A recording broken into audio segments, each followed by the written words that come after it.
Everybody out there, this is Seto, and today for you guys I'm going to be profiling for you my Ancient Gear deck. Yes. Now, I've been playing with this deck off and on, online and in real life recently, just a little bit. If you guys are wondering where the Dinosaur deck profile is, that is one of my main decks that I've been using lately. I play kind of a True King variation. I don't have diagrams, so I can't play with diagrams because diagrams are too expensive for me, and I'm just not paying diagrams. Hopefully they go down in price so I can pick them up or it gets hit.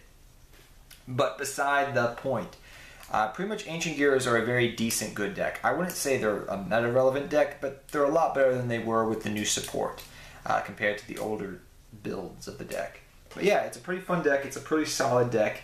It's just the fact that other decks out there right now are very powerful. So without further ado, let us get into the deck profile. It's a very decent deck, I would say, overall. So first I like running one Ancient Gear Golem, and you can run two Ancient Gear Reactor Dragon. Now, some people can run, if you really want to, excuse me, you could run triple Ancient Gear Reactor Dragon and no Ancient Gear Golem. I've seen people do that, but it's up to you personally what you would like to do.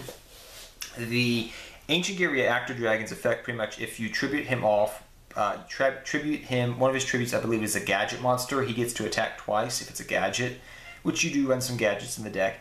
The other effect is, like Ancient Gear Golem and a lot of the Ancient Gear monsters, if they attack, your opponent can activate spells or traps during the battle step, I believe.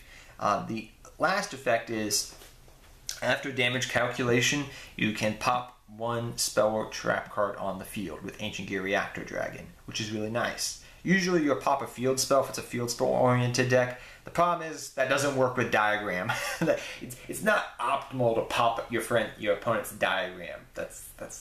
You kind of don't want to do that, you know. It's not the best thing, I guess you could say, but you could do it if you really wanted to. But yeah, because they always have a second one in hand or something weird.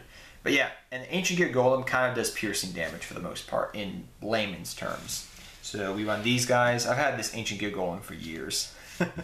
Used to play them in like an old tribute version of a deck I had, like for fun, millennia ago.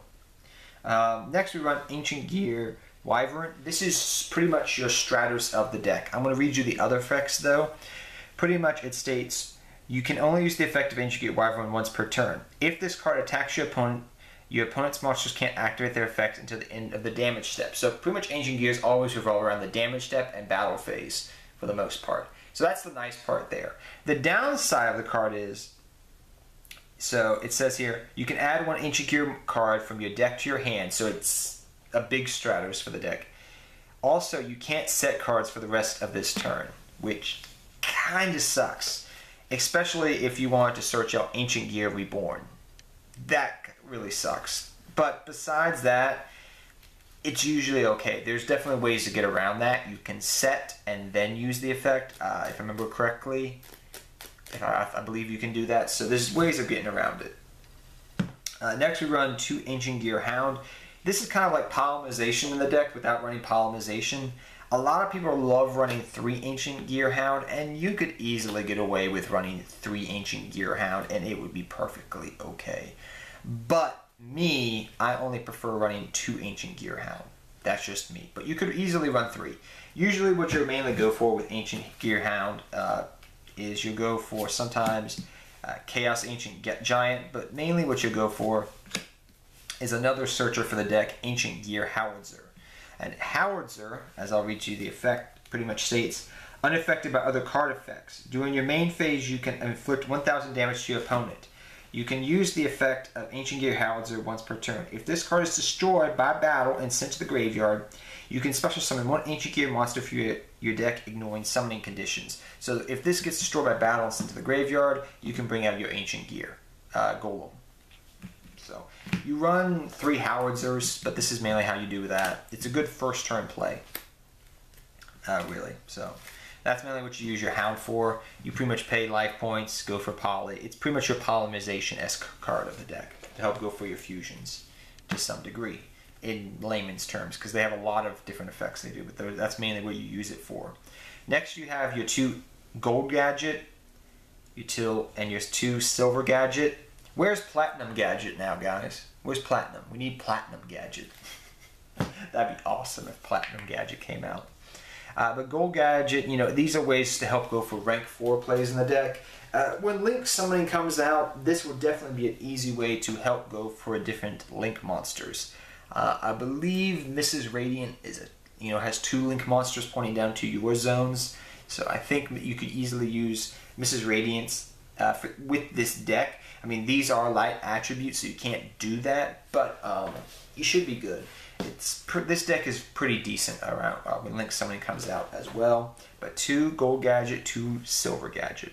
Pretty much help go for rank 4s in general.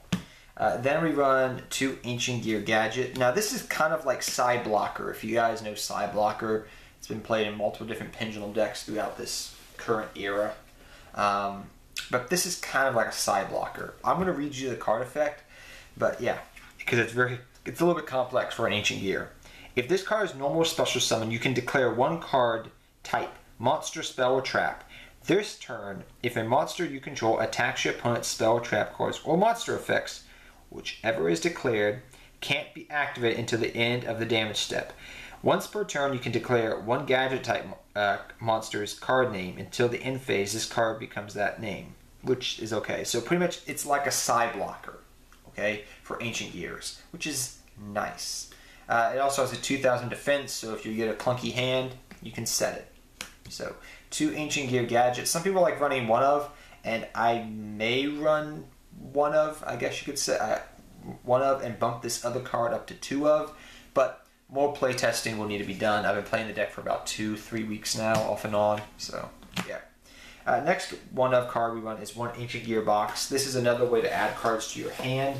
Like I said, may cut this down to 1 of to bump up Ancient Gear Box, or may cut something else in the deck, like the Compult, another trap I have for a 2nd Ancient Gear Box. I'm not quite sure at the moment. But Ancient Gear Box pretty much states, if this card is added from your deck to your graveyard, from your deck or graveyard to your hand, except by drawing it, you can add 1 Earth Machine type monster with 500 attack, 500 or defense from your deck to your hand, except Ancient Gear Box. So you can add this, you can add, I believe, is it 500 attack? Yeah. So you can mainly add that, which is the main thing you get to add. So I mean, some people like running more of it, some people don't. But your main target's going to be Ancient Gear Gadget. Like I said, don't know if I'm going to run more of it. It's the problem I don't like with this card running more than 1 of, like I've seen people do, is the fact that if you draw it, it's dead. It's only Twin Twister fodder for the most part.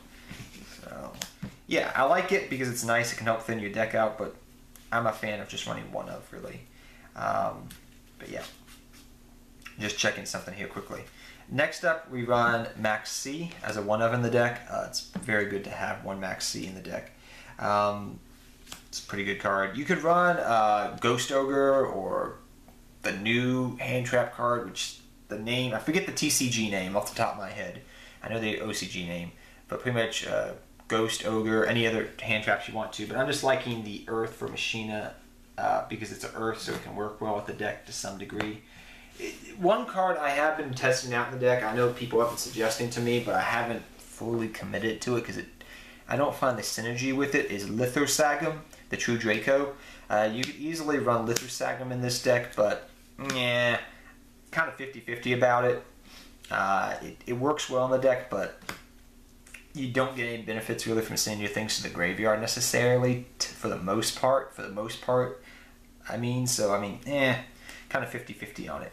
So next we're on Gear Town and 2 Terraforming. If Gear Towns pop, you get to special summon an Ancient Gear from your deck, I believe it is.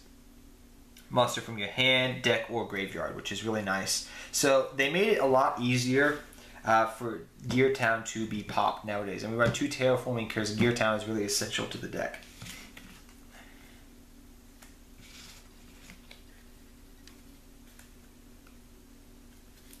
Yeah, and you sometimes use the Gear Town's effect to tribute 1 less monster sometimes, especially if you're trying to go for your Wyvern. It makes it a lot easier because you can make 1 less tribute. So if you have a gadget out, you can tribute the gadget out and you get that double attack in. So you really need that Gear Town really badly. So Ancient Gear Catapult is one of the ways that helps you pop your Gear Town. So I'm going to read Ancient Gear Catapult. If you guys don't know what this do, this is a pretty dang good card. You really want this card in the graveyard as soon as possible, so we run another card to help that out to some degree. While you control no monsters, target one face-up card you control. Destroy it, and if you do, special summon one Ancient Gear monster from your deck, ignoring its summoning conditions. So this is a way of helping getting a Golem out, and then if you pop the Gear Town, you can get the Wyvern out. So you can do things like that, I believe, off the top of my head. Also, when it's in the graveyard, excuse me, let me get to that part right there. You can banish this card from your graveyard, target one face-up card you control, destroy it, and if you do, special summon one Ancient Gear token. You can only use Ancient Gear Catapult's effect once per turn, and only once that turn. So it's a good way of popping Gear Town and popping other cards in your deck, like your Ancient Gear Fortress, which is kind of nice. So yeah, this is very integral to your spell cards manipulation in the deck of Gear Town and Fortress. Next we run Double Fortress. Fortress is a continuous spell card. It's actually a pretty good card overall, I feel. But I'm going to read you the card very quickly if you guys don't know. During the turn they were normal or special summoned, your opponent can't target Ancient Gear monsters you control with card effects, which is really nice. And they can't be destroyed by your opponent's card effects. Your opponent can't activate cards or effects in response to the activation of Ancient Gear cards and effects, which is nice. If this card is destroyed in spell or trap card zone, you can special summon one Ancient Gear monster from your hand or graveyard. You can't special summon monsters for the rest of this turn except Ancient Gear monsters, which is usually okay, because you sometimes go for a fusion with Power Bond or something weird like that. But yeah, very good card. You could run 3 of it, but I'm more of like running 2 of that card. But I have considered 3, I will admit that. Next we run your Double Twin Twister, clear your opponent's back row, whatever. We run your 1 Regeki, 1 Soul Charge, 1 Upstart Goblin. They come in handy. Twin Twister, clear your back row. Soul Charge, bring things back, which is going to be really good. Soul Charge is going to be really good in Link format, really, guys, if you don't know yet. Upstart Goblin, consistency, Regeki, clearing boards. Then you have your limit removal. This helps you go for OTKs. Foolish Burial Belongings. This, you could run 2 of this card, but you only have 3 targets necessarily, so yeah. This helps you send your Ancient Gear Catapult to the graveyard so you can banish it and target your Gear Town or your Fortress that turn, depending upon your hand. So 1 Foolish Burial of Goods, Belongings, as it was originally called in the OCG. Then we run for your fusion plays, besides your Hound, your Power Bond, which helps you go for more OTKs, and your Overlord Fusion, which can help you go for different plays in general. These are your other fusion ways to go for your bigger fusion monsters. Then we run Ancient Gear Reborn, which, just like the card sounds like, yes, it helps you reborn your Ancient Gears. Compulsory Evacuation Device. I'm thinking of maybe cutting this card out, but you could easily run Triple Solemn Strike, and I've leaned towards that way, but I wanted to try Compulse out, and it's actually been working out pretty well recently. I was quite surprised, actually, how good Compulse was right now at the moment. But in Link format, this will get a lot better. And I'm trying to build this deck with Link format in mind, if you can't tell already. Then we run Double Solemn Strike and 1 Solemn Warning to round off your traps.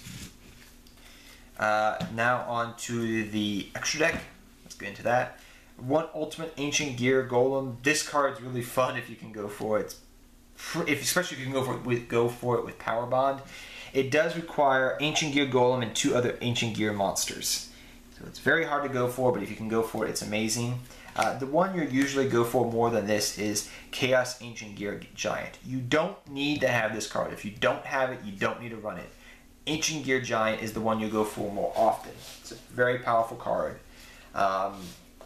Then you run your Triple Howitzer, which is your Searcher, like I talked about earlier. For your Exceed plays, you run your Ancient Gear Giant, which can help out. Your Heavy Armored Trained Iron Wolf. Your number 94 Crooked Cook, which can help you pop things.